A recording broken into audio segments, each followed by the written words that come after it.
अस्सलामुअलैकुम नाज़रीन, मैं कहकशा ख़ान आपका इस्तक़बाल करती हूँ इस प्रोग्राम में जिसका नाम है बज़्म ख़वातीन। दोस्तों, हमने पिछले एपिसोड में बात करी थी एडोलेसेंस एज ग्रुप पे, न्यूट्रिशन पे, कि किस तरह से हमें इस एज ग्रुप के बच्चों को ध्यान रखना चाहिए उनके खाने पीने का, क्योंकि इस एज ग्रुप में ही हमारे बच्चों का डेवलपमेंट होता है और इससे क्या क्या उनके अंदर कमियां हो सकती हैं, जिसको बहुत ही खूबसूरत तरीक़े से हमें ततीर साहिबा ने बताया था कि हम कैसे इनसे बचाव कर सकते हैं। आज हमारे साथ स्टूडियो में फिर मौजूद हैं ततीर फ़ातिमा साहिबा, जिनसे हम आज के टॉपिक के लिए जानना चाहेंगे कि आज वो हमसे किस टॉपिक पे गुफ्तगू करेंगी। आइए उनका इस्तक़बाल करते हैं। अस्सलामुअलैकुम ततीर साहिबा। वालेकुम अस्सलाम। तो ततीर साहिबा, आज हम किस टॉपिक पे गुफ्तगू करेंगे? देखिए, जैसे पिछली बार हम लोगों ने एडोलेसेंट पे बात की थी, अब उसके आगे वाला एज ग्रुप जो कि हमारा एडल्टहुड होता है, हम उसकी न्यूट्रिशनल रिक्वायरमेंट और उसकी फूड रिक्वायरमेंट्स के बारे में आज हम बात करेंगे। बिल्कुल, क्योंकि अब एडल्टहुड ऐसा एज आ जाता है जहाँ पे अब डेवलपमेंट उतना नहीं होता है किसी चीज़ का कि हम ये कहें कि हमारी बोन्स ग्रो कर रही हैं या फिर मसल्स अब ग्रो कर रही हैं। अब ये स्टेबिलिटी आ जाती है हमारी हेल्थ में, तो अब हमें मेंटेन रहने के लिए और या कोई डेफिशिएंसी है उसको ओवरकम करने के लिए हमारे न्यूट्रिएंट्स की हमें रिक्वायरमेंट रहती है। अब यहाँ पे एज के अकॉर्डिंग नहीं, यहाँ पे हमारा जो न्यूट्रिशनल रिक्वायरमेंट है वो एक्टिविटी लेवल के अकॉर्डिंग हम लोग डिवाइड कर देते हैं। जैसे कि अगर मैन की बात की जाए तो वही पहले तो 3 एक्टिविटी लेवल हैं: sedentary, moderate and heavy workers. Okay. Sedentary में पहले हम लोग देखें कि जैसे टेलर्स हैं, हाउसवाइफ्स हैं, कंप्यूटर प्रोफेशनल्स हैं, ये सब सीडेंट्री में आ गए। मॉडरेट में जैसे रिक्शा पुलर हैं, लेबर्स हैं, मजदूर हैं, इस तरह के जो वर्कर हैं वो मॉडरेट वर्कर में आ गए। और हैवी वर्कर जैसे जो पत्थर तोड़ते हैं, माइंस में काम करते हैं, एकदम उस तरह का जो हैवी काम करते हैं जिसमें उनको फिजिकल एक्सर्शन ज़्यादा पड़ता है, वो हमारे हैवी वर्कर आते हैं। तो अब एक्टिविटी लेवल के अकॉर्डिंग हमारी न्यूट्रिशनल रिक्वायरमेंट चेंज होती है। जैसे मैन में बोले सीडेंट्री की बात करें तो हमारा 2500 मतलब कि 2000 से 2500 kilo calories plus 60 gram protein, इतना हमको ज़रूरत पड़ती है। फिर हैवी की बात की जाए तो 25 से 3000 किलो कैलोरीज और 60 ग्राम प्रोटीन, और फिर हैवी में 3000 से 3500, ठीक है, इतना किलो कैलोरीज और वही 60 ग्राम प्रोटीन की ज़रूरत होती है। विमेन में थोड़ा कम हो जाता है क्योंकि फिजिकल वर्क जो होता है वो विमेन कम ही करती हैं। तो सीडेंट्री में 1900 to 2000 kilo calories plus 55 gram protein. Moderate worker जो विमेन होती हैं उनकी 2200 से 2500 किलो कैलोरीज और 2800 किलो कैलोरीज हमारी हैवी वर्कर्स जो होती हैं उनके लिए, और प्रोटीन की रिक्वायरमेंट वही रहती है। फैट में 25-30 के बीच में हमारे मैन और विमेन दोनों को ज़रूरत रहती है। ये हमारी न्यूट्रिशनल रिक्वायरमेंट हमारी एक्टिविटी लेवल के अकॉर्डिंग हमें ज़रूरत पड़ती है। अच्छा, तो जैसे आप बता रही हैं तो किस तरह का फूड रिक्वायरमेंट मतलब अडल्ट्स को लेना चाहिए? देखिए, सबसे पहले तो हमें अपनी न्यूट्रिशनल रिक्वायरमेंट पूरी हो रही है, इसका ध्यान रखें कि जितनी हमारे एक्टिविटी लेवल के अकॉर्डिंग हमें न्यूट्रिशन की नीड है वो हमें खाने से मिल रही है। उसके अलावा हमें एक चीज़ ख़ास ख्याल रखना है कि हमारी डाइट में फंक्शनल फूड्स इंक्लूडेड हो। देखिए, फंक्शनल फूड्स क्या होते हैं कि जो हमारी हेल्थ को, हमारी फिज़िकल एक्टिविटी को और हमारी स्टेट ऑफ माइंड को पॉजिटिव इफ़ेक्ट देते हैं। देखिए, जो हम खाना खाते हैं उनके कुछ इफ़ेक्ट्स होते हैं, ठीक है, जो हमारी बॉडी फंक्शनिंग के लिए बहुत ज़रूरी होते हैं। जैसे सबसे पहले बात की जाए तो एंटीऑक्सीडेंट इफेक्ट होता है खाने में हमारे। उसका लेमैन की लैंग्वेज में बात करें तो एंटीऑक्सीडेंट प्रॉपर्टी यही होती है जिससे हमारे सेल्स जो है, हमारी बॉडी में जो सेल्स पाए जाते हैं वो प्रॉपर फंक्शन करें। अच्छा, ठीक है, तो कुछ खाने ऐसे होते हैं जिसमें ये एंटीऑक्सीडेंट प्रॉपर्टी पाई जाती है, तो हमें चाहिए कि हम ऐसे फंक्शनल फूड्स इंक्लूड करें डाइट में जिसमें ये प्रॉपर्टी हो। और हमारी डाइट में जो एंटीऑक्सीडेंट होते हैं वो कुछ स्पेसिफिक फॉर्म्स में होते हैं, जैसे बीटा कैरोटीन के फॉर्म में होते हैं, विटामिन सी, विटामिन ई, कुछ सल्फर कंटेनिंग अमाइनो एसिड्स होते हैं, आयरन, जिंक, सेलेनियम, ये कुछ एंटीऑक्सीडेंट्स का काम करते हैं। अच्छा, अब अगर अलग अलग बात करें, जैसे बीटा कैरोटीन हमारे जो ग्रीन या ऑरेंज, ग्रीन लीफी वेजिटेबल्स हो गई या ऑरेंज या रेड फ्रूट्स एंड वेजिटेबल्स होता है, जैसे पपाया हो गया, राइप मैंगो हो गए, इसमें पाया जाता है। विटामिन सी की बात की जाए तो जितने सिट्रस खट्टे वाले होते हैं उसमें हम कह देते हैं आंवला है, गुआवा है, आजकल बेर आ रही है, बेर बहुत अच्छा विटामिन सी का सोर्स है। विटामिन ई हमारे सीरियल्स के जितने प्रोडक्ट्स होते हैं उसमें है। उसके अलावा फिर विटामिन, सेलेनियम, जिंक, ये भी सीरियल्स वगैरह में हमारे पाए जाते हैं। मीट में हमारे सी फूड जितने जो समुद्री खाने हैं, मछली है और प्रॉन्स वगैरह हम लोग खाते हैं, उसमें होता है। कॉपर हमारे लीवर में, मशरूम में, नट्स में, जो हमारे ड्राई फ्रूट्स होते हैं इसमें आ जाता है। आयरन हमारा मीट में, सीरियल्स में, पल्सेस में, ये सारी अलग अलग चीज़ें जो हमारी एंटीऑक्सीडेंट प्रॉपर्टी रखते हैं। फिर इसके बाद है डिटॉक्सिफाइंग इफेक्ट होता है हमारे खाने में। देखिए डिटॉक्सिफाई जो डाइट होती है, डिटॉक्स डाइट, वो क्या होती है, वो फाइबर रिच होती है। और उसका मेन काम ये होता है जो हमारी बॉडी में फैट स्टोर्ड होता है, एक्यूमुलेट होता है, उसको वो बर्न करती है through blood, through faeces, through urine. इस सब से हमारा जो ये फैट है वो बर्न होता है। तो हमें ज़रूरत होती है कि हम ऐसी फंक्शनल फूड्स लें, अपने डाइट में इंक्लूड करें जिसके अंदर ये डिटॉक्सिफाइंग इफेक्ट हो या केमिकल्स मौजूद हो। किस में होता है, ये वाले खाने की बात करें तो स्ट्रॉबेरीज़ में होता है, हमारे पाइनएप्पल है, इस तरह के खाने में, हमारे गोभी है, इसमें ये जो केमिकल्स हैं डिटॉक्सिफाइंग इफेक्ट इन सारे खाने में, ब्लैक टी, ग्रीन टी, इस तरह के खाने में हमें मौजूद होता है। उसके अलावा एंटी बैक्टीरियल इफेक्ट वाले खाने ऐसे हों जो हमारे जो माइक्रोबियल, इंटेस्टाइनल माइक्रोबियल बैलेंस है उसको इम्प्रूव कर सके। तो एंटी बैक्टीरियल में हमारे गार्लिक आ गए, हमारे दालचीनी आ गया, इस तरह के जो स्पाइसेस होते हैं खासकर वो हमें हेल्प करते हैं इसमें। टर्मरिक वगैरह भी, टर्मरिक है, ये सारी चीज़ें एंटी बैक्टीरियल में आ जाती है। ये हमारा जो गार्लिक होता है उसमें आपने सुना होगा डाइजेशन के लिए भी हेल्प होता है। डाइजेस्टिव इफेक्ट हो, हमारा जो एसिड सिक्रीशन है या डाइजेस्टिव एंजाइम है उसको स्टिमुलेट करने के लिए ऐसे खाने हमें खाने चाहिए जिसमें डाइजेस्टिव इफेक्ट हो। तो जैसे अजवाइन सबसे ज़्यादा हम लोग के घर में हाउस होल्ड एकदम रेमेडी है कि हम लोग अजवाइन, इंडाइजेशन में जब हो जाता है तो हम लोग ये लेते हैं, अजवाइन लेते हैं। उसके अलावा सौंफ है, अदरक है, इसको मिला के हम लोग लेते हैं कि वो कोलिक पेन जो हमारा पेट का दर्द होता है उसमें हेल्पफुल हो जाता है बहुत ज़्यादा। फिर चिलीज़ में और बात करें तो जैसे मेथी है, उसको बटर मिल्क की जो छाछ होता है उसके साथ लें तो डिसेंट्री की प्रॉब्लम जो होती है उसमें हमारे हेल्पफुल होता है ये। तो ये कुछ फंक्शनल फूड्स हैं जिसमें ये स्पेशल इफ़ेक्ट्स होते हैं। तो हमें ये पता होना चाहिए कि इन खाने में ये इफ़ेक्ट्स हैं, तो हम उस जो हमारी न्यूट्रिशनल रिक्वायरमेंट है, इतनी कैलोरीज इतनी उसकी, वो इन खानों से कि जिन में ये चीज़ें मौजूद हों उससे लेकर हम फूड अपनी रिक्वायरमेंट अच्छे से पूरी कर सकते हैं। बिल्कुल दोस्तों, जैसा कि ततीर साहिबा ने बताया कि किस तरीक़े से हम छोटी छोटी घर में ही अपनी बीमारियों को घर की ही चीज़ों से ठीक कर सकते हैं। तो ततीर साहिबा आप हमें ये बताइए कि न्यूट्रिशनल डेफिशिएंसीज़ क्या होती हैं, मतलब अडल्ट्स के लिए कुछ। हाँ, क्योंकि भाई एडोलेसेंस एज ग्रुप में तो हम ध्यान रख रहे हैं कि हमने ये चीज़ें देनी है, फिर अब हम एडल्ट्स हो गए तो मतलब सारी चीज़ें कुछ तो बहुत कॉमन सी हैं जो I think her age group में रहती हैं। और जैसे कि आयरन की बात कर लें तो एनीमिया है, इस तरह की चीज़ें हम लोग को आयरन डिफिशिएंसी हो जाती है, हमें फैटीग, वीकनेस, ये बहुत कॉमन सी चीज़ें हैं आयरन की वजह से। उसके अलावा विटामिन ए डेफिशिएंसी हो जाती है। विटामिन ए हमारे सबसे ज़्यादा आई की हेल्थ के लिए बहुत ज़रूरी है, ठीक है। अगर ब्लाइंडनेस और इन सब चीज़ों की अगर कोई वजह हो रही है तो ये सबसे पहले हम ये देखते हैं कि हमारे खाने में विटामिन ई कंटेंट तो कम नहीं है, तो विटामिन ए की डेफिशिएंसी हो जाती है। इसके अलावा हमारा इम्यून सिस्टम, हमारे इन्फेक्शन से लड़ने के लिए भी विटामिन ए का होना हमारी डाइट में ज़रूरी है। जो विटामिन ए हमारे वही ऑरेंज और जो येलो फ्रूट्स वेजिटेबल्स होते हैं इसमें पाए जाते हैं। थायमिन, विटामिन B1 जिसे हम कहते हैं, उसकी डेफिशिएंसी हो जाती है। देखिए थायमिन का जो सबसे इम्पॉर्टेंट काम होता है वो हमारे नर्वस सिस्टम में होता है। अगर थायमिन की कमी हो गई है तो हमारा जैसे कुछ कॉग्निटिव प्रॉब्लम्स भी हो जाती हैं, जैसे ना कन्फ्यूजन होने लगता है या शॉर्ट टर्म मेमोरी लॉस, ये सारी चीज़ें हमारे थायमिन की डेफिशिएंसी में हो जाती है। अच्छा, मसल डैमेज, नर्व्स डैमेज, ये सब भी थायमिन की डेफिशिएंसी से हो जाती है। एग्स हैं, नट्स हैं, ये सारे रिच सोर्स हैं कि हमें उससे थायमिन मिल जाता है। अच्छा। उसके अलावा फिर नाइसिन जो होता है, नाइसिन की ये भी हमारा विटामिन B3 है, इसकी भी डेफिशिएंसी हो जाती है।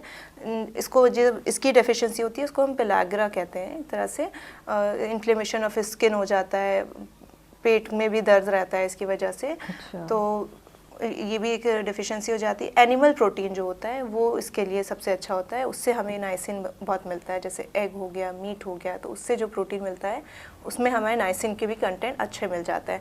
लेकिन पीनट्स में भी ये पाया जाता है। पीनट जो आजकल हम मूंगफली खा रहे हैं तो उसमें भी ये हेल्पफुल होता है। फोलेट अगेन वही हमारा, आपने देखा होगा पहले तो फोलेट वही है कि हमारे आरबीसीज के बनाने में हेल्प करता है, डीएनए प्रोड्यूस करने में हेल्प करता है। अच्छा। सबसे ज़्यादा फोलेट का यूज़ होता है ब्रेन डेवलपमेंट में। हमारा जो ब्रेन डेवलप, तभी आपने देखा होगा अक्सर प्रेग्नेंट वुमेन को डॉक्टर्स रिकमेंड करते हैं फॉलिक एसिड की टैबलेट्स। जी जी। ठीक है, तो उसका मेन ये होता है कि बच्चे की वो बच्चे ब्रेन की brain डेवलपमेंट और development। स्पाइनल कॉर्ड डेवलपमेंट में वो बहुत अच्छा। ज़रूरी। अगर उस टाइम पे औरत को इस चीज़ की कमी हो गई है तो आप देखें बच्चे कभी कभी बर्थ डिफेक्ट के साथ पैदा होते हैं। अच्छा। या उनका इम्यून सिस्टम रहता है या स्टिल बर्थ भी रहती है, तो इस वजह से प्रेगनेंसी में इसका खास ख्याल रखा जाता है कि फॉलिक एसिड की कमी ना हो बॉडी में। बिल्कुल। ठीक है, फॉलिक एसिड हो गया। इसके अलावा विटामिन डी, हमारा विटामिन डी जैसे बोन्स के लिए हमारे सबसे ज़्यादा ज़रूरी होता है, बोन की हेल्थ के लिए। सनलाइट इसका रिचेस्ट सोर्स है। खाने में नेचुरली बहुत कम कंटेंट में पाया जाता है, लेकिन फिर भी जैसे एग योक है, मिल्क है, लिवर है, इन सब चीज़ों में कुछ अमाउंट में ये पाया जाता है।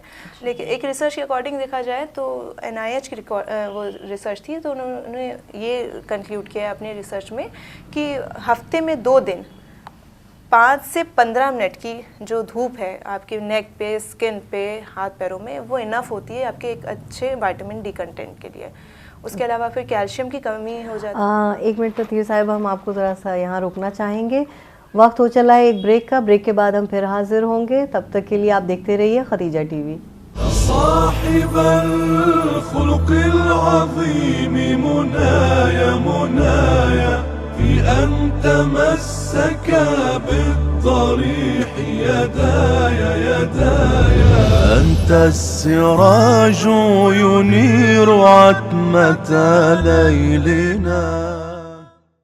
ब्रेक के बाद हम फिर हाजिर हैं। नाजरीन, हम गुफ्तगू कर रहे थे डेफिशिएंसीज़ पे, आइए अपनी गुफ्तगू को आगे बढ़ाते हैं। जी ततीर साहिबा। देखिए, विटामिन डी के बारे में बताया कि हमारी बोन्स के लिए ज़रूरी है। उसके अलावा कैल्शियम भी हमारे बोन्स के लिए, हमारी टीथ के लिए, हमारे हार्ट और नर्व्स की ग्रोथ के लिए, फंक्शंस के लिए, प्रॉपर फंक्शन के लिए इनके हमें ज़रूरी होता है। कैल्शियम की कमी की वजह से हमारी, आप लास्ट एपिसोड में बताया था, ऑस्टियोपोरोसिस जैसी बीमारियां हमको हो जाती हैं। बोन विमेन में खास करके बोन मास डेंसिटी 45 के बाद कम होने लगती है। ठीक है, तो इसलिए कैल्शियम का कंटेंट उनकी डाइट में होना बहुत ज़रूरी है। इसके सोर्सेज की बात की जाए तो हमारे चीज़ है, योगर्ट्स है, मिल्क है, ये सारी चीज़ें, ब्रोकली है, ये सारी खाने जो हैं ये कैल्शियम रिच होते हैं। तो ये सारे हम खाने ले सकते हैं।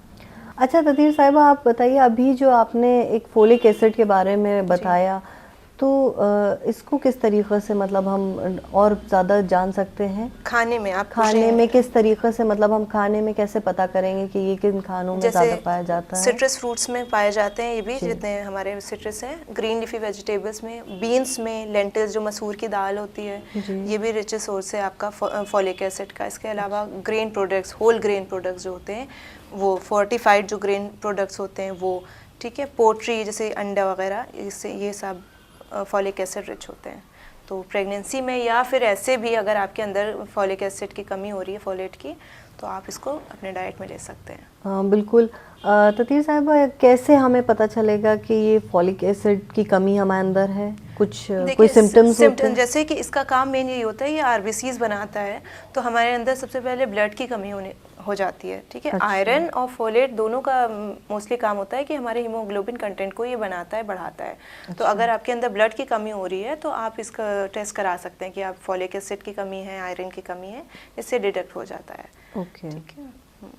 तो जैसा कि आप बता रही ततीर साहिबा कि फॉलिक एसिड के ये सिम्टम्स हैं कि हमें इस तरीक़े से पता चलता है, और मोस्टली डॉक्टर्स जो हैं वो टैबलेट्स या मेडिसिन ही रिकमेंड कर देते हैं फॉलिक एसिड के लिए। तो आपके हिसाब से क्या इम्पोर्टेंट होना चाहिए? हमें ये टैबलेट्स, सप्लीमेंट्स लेने चाहिए, या हम घर में ही इन चीज़ों से जो आप बता रही हैं इनसे हम अपने को ठीक कर सकते हैं? देखिए, नेचुरल तरीक़ा ज़्यादा बेहतर है कि आप खाने से ये चीज़ें लें।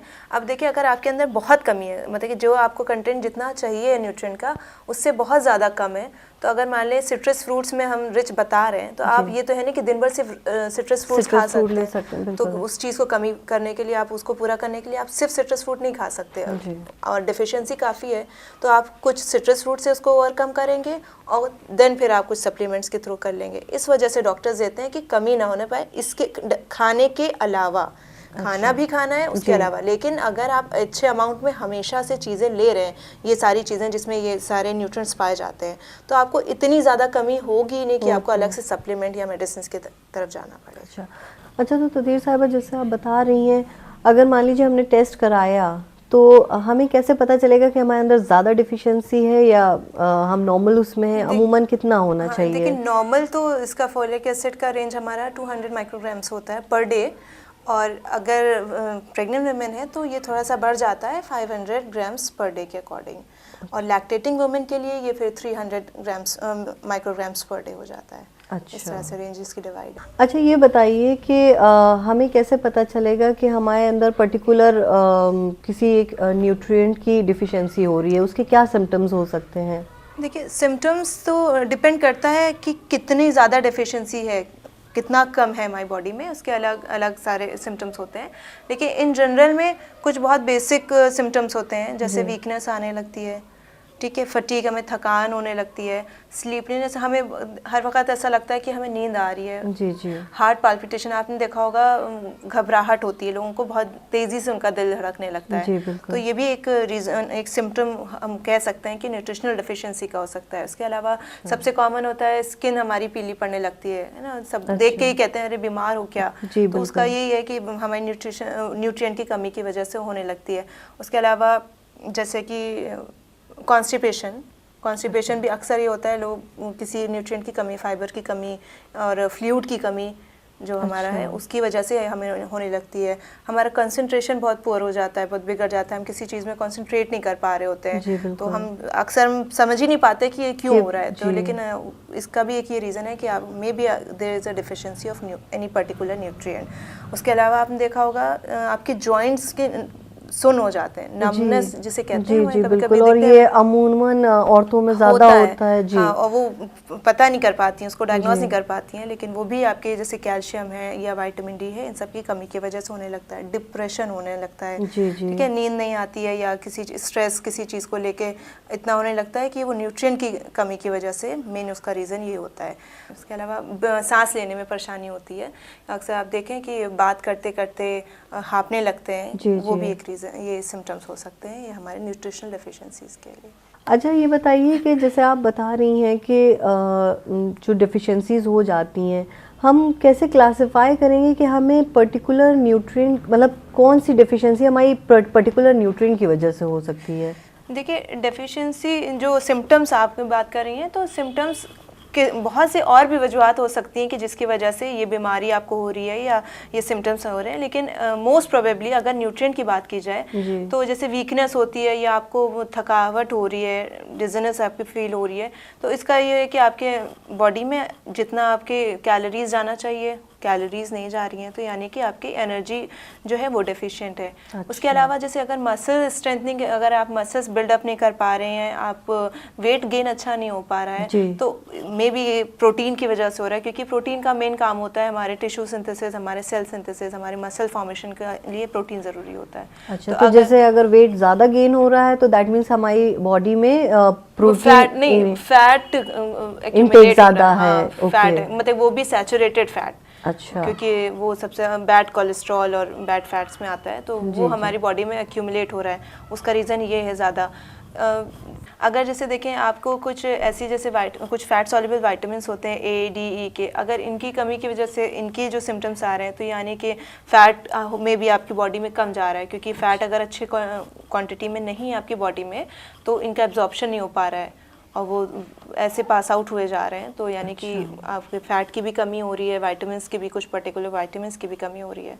तो ये कुछ पर्टिकुलर चीज़ें होती हैं जो पर्टिकुलर न्यूट्रिएंट्स की वजह, और भी वजूहात हो सकती हैं, ये नहीं कह सकते हैं कि सिर्फ न्यूट्रिएंट की वजह से ये प्रॉब्लम्स हो रही हैं आपकी बॉडी में, लेकिन मोस्ट प्रोबेबली कि आपके अगर न्यूट्रिएंट की वजह से हो रही है तो किस न्यूट्रिएंट की वजह से हो रही है ये आप आराम से समझ में आ सकता है। बिल्कुल नाज़रीन, जैसा कि हमें ततीर साहिबा ने बताया कि किस तरह हम अपने घर में ही इन सिम्टम्स को पता कर सकते हैं कि किस न्यूट्रिएंट की वजह से हमें ये दिक्कतें हो रही हैं। अच्छा, ये बताइए, अक्सर जैसे कुछ पेशेंट होते हैं बीपी के या शुगर के, तो तो उन्हें डॉक्टर्स काफ़ी चीज़ों का परहेज़ बता देते हैं कि आपको ये नहीं खाना है और ये नहीं खाना है। अगर उसी में हमारी कोई चीज़ ऐसी मना हो रही है जिससे हमें वो न्यूट्रिएंट मिलना है और हमें उसकी डिफ़िशियंसी है, उस पेशेंट को मतलब उसकी डिफ़िशियंसी है, तो हम उसको कैसे कवर अप कर सकते हैं? ये शुगर पेशेंट को सबसे पहले डॉक्टर क्या कहते हैं, शुगर्स वाली चीज़ें शुगर्स बिल्कुल। क्या है, हमारे कार्बोहाइड्रेट्स हैं। अच्छा। तो लेकिन कार्बोहाइड्रेट्स हमने पहले बताया था कि हमारा 40 to 60% हमारे जो डाइट एनर्जी आती है वो हमारे कार्बोहाइड्रेट से है। अच्छा। तो अगर हम कार्बोहाइड्रेट ग्रुप को पूरा रिस्ट्रिक्ट कर देंगे शुगर पेशेंट की डाइट से, तो फिर उनको एनर्जी नहीं मिलेगी, तो जाहिर सी बात है उनके अंदर उस चीज़ की कमी हो जाएगी। अच्छा। तो हम पूरा रिस्ट्रिक्ट नहीं करते हैं, थोड़ा सा चेंज करते हैं कि हम सिंपल शुगर्स नहीं देते हैं। जो हमारी ये सुक्रोज है, फ्रक्टोज है, ग्लूकोज, इस तरह की चीज़ें हम नहीं देते हैं, बल्कि कॉम्प्लेक्स कार्बोहाइड्रेट दे देते हैं। कॉम्प्लेक्स कार्बोहाइड्रेट जो स्टार्च वाली चीज़ होते हैं। इसीलिए देखिए, आपने देखा होगा जो शुगर पेशेंट है उनको मल्टीग्रेन्स, है ना, होल ग्रेन्स, इस तरह की चीज़ें डॉक्टर्स रिकमेंड करते हैं कि आप ये चीज़ें खाएं, क्योंकि ये कॉम्प्लेक्स कार्बोहाइड्रेट होते हैं। वो हमारी बॉडी में जाके एकदम से ब्लड स्ट्रीम में नहीं एब्जॉर्ब होते हैं, फिर उनको टाइम लगता है कि वो ब्रेक डाउन होते हैं, फिर वो एब्जॉर्ब होते हैं, डाइजेस्ट होते हैं, एब्जॉर्ब होते हैं। तो वो उन जो ब्लड ग्लूकोज कंसनट्रेशन है वो एकदम से नहीं बढ़ता है। और जितना बस ज़रूरी होता है उतना देते हैं। इसीलिए सिंपल शुगर्स जो डायरेक्ट जाके हमारे ब्लड स्ट्रीम में एब्जॉर्ब हो जाती है, इस तरह के खाने हम उनको मना करते हैं। अच्छा, इसी तरह बीपी पेशेंट के लिए बीपी पेशेंट के लिए भी क्या, सोडियम रिस्ट्रिक्ट कर देते हैं। रिस्ट्रिक्ट क्या कर देते हैं, एक पर्टिकुलर अमाउंट में जितना हमको चाहिए होता है उससे थोड़ा कम कर देते हैं डेली। स्टेबल सॉल्ट सबसे ज़्यादा मना करते हैं कि स्टेबल सॉल्ट जो ऊपर से हम लोग नमक डाल के खाते हैं बीपी प्रॉब्लम में, वो चीज़ ज़्यादा मुश्किल है। हाइपरटेंशन के पेशेंट्स को ये ज़्यादा तकलीफ कर देती है। अदरवाइज जो खाने के अंदर खुद कंटेंट है, अब जैसे ग्रीन लीफी वेजिटेबल्स में सोडियम कंटेंट ज़्यादा होता है तो वो कम कर देते हैं या रिस्ट्रिक्ट कर देते हैं। लेकिन अब मिल्क है या और चीज़ें जिसमें थोड़ा अमाउंट में होता है तो वो चीज़ें खाएं, क्योंकि बिल्कुल भी उस न्यूट्रिएंट को हम अपने डाइट से नहीं हटा सकते, वरना कमी भी तो हो जाएगी। लेकिन हाँ, या जो रिचेस्ट सोर्स होते हैं उस न्यूट्रिएंट के, वो हम थोड़ा अवॉइड कर देते हैं। अच्छा जी, बिल्कुल, बहुत खूब। नाजरीन, आपने देखा कि किस तरह हमें तथीर साहिबा ने इतनी खूबसूरत अंदाज से बताया कि हम किस तरह अपने आप को सेहतमंद रख सकते हैं। नाजरीन, हम उम्मीद करते हैं कि आपको हमारा ये प्रोग्राम पसंद आया होगा, और अगर आपको सेहत से रिलेटेड कोई भी आपके दिमाग में सवाल हैं तो आप हमारे स्क्रीन पे दिए गए नंबर और ईमेल एड्रेस पे हमसे रब्ता कर सकते हैं। हम कोशिश करेंगे कि आपके सवालों के जवाब आप तक ज़रूर पहुँचे। तब तक के लिए अपने मेज़बान कहकशां खान को इजाज़त दीजिए और आप देखते रहिए खतीजा टीवी। अस्सलामु अलैकुम वरहमतुल्लाहि वबरकातुहू।